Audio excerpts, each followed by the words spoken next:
Assalamualaikum warahmatullahi wabarakatuh. Perkenalkan, nama saya Rizky Ekawati Sofiana, NIM 4117287, kelas Ilmu Tasawuf I. Di sini saya akan menjawab pertanyaan UTS. Pertanyaan yang pertama, yakni apa tujuan mempelajari ilmu tasawuf jika dikaitkan dengan jurusan yang Anda ambil sekarang? Tujuan dari tasawuf itu sendiri agar kita mengetahui ajaran atau cara mengenal Allah sesuai dengan syariatnya.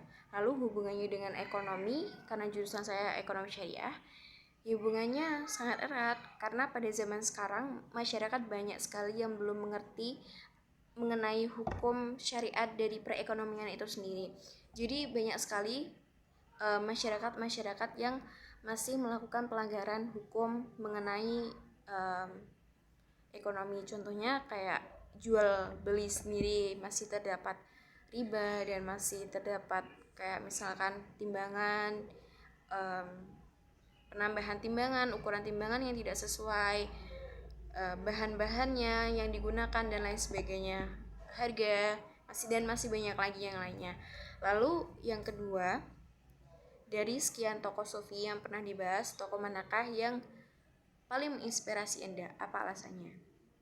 Menurut saya Siti Jenar. Ya, meskipun dalam pemakalah Siti Jenar ini termasuk dalam kontroversi tasawuf, namun kalau ditelah lagi, ajaran dari Siti Jenar ini ada benarnya juga, karena menurut beliau hidup itu tidak melulu mengenai dunia, namun lebih tepatnya mengenai akhirat, karena kita hidup untuk akhirat nanti. Dan mengenai konsep dari Siti Jenar ini antara lainnya yakni seperti Tuhan, hidup, mati, dan jalan mengenal Tuhan, dan juga bagaimana kehidupan setelah mati. Menurut Siti Jenar sendiri, bahwa keindahan dunia itu akan kalah indah dengan keindahan akhirat nanti gitu. Lalu yang ketiga itu ada mengapa muncul kontroversi dalam tasawuf dan pembagian jenis tasawuf itu terjadi karena apa? Kontroversi tasawuf itu terjadi karena simpang siur pendapat.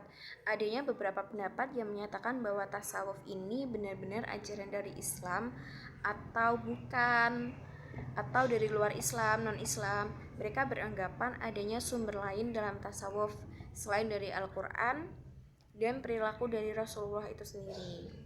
Lalu pembagian dari jenis tasawuf itu yang pertama ada tasawuf akhlaki, yakni tasawuf yang berkonsentrasi pada teori perilaku, akhlak atau budi pekerti.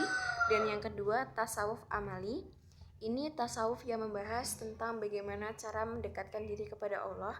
Lalu yang ketiga ada tasawuf falsafi, ini tasawuf yang didasarkan kepada gabungan teori-teori tasawuf dan filsafat atau yang bermakna mistik metafisis. Karakter umum dari tasawuf ini tidak dapat dikategorikan sebagai tasawuf dalam arti sesungguhnya karena teori-teorinya berdasarkan kepada rasa. Demikian, terima kasih. Wassalamualaikum warahmatullahi wabarakatuh.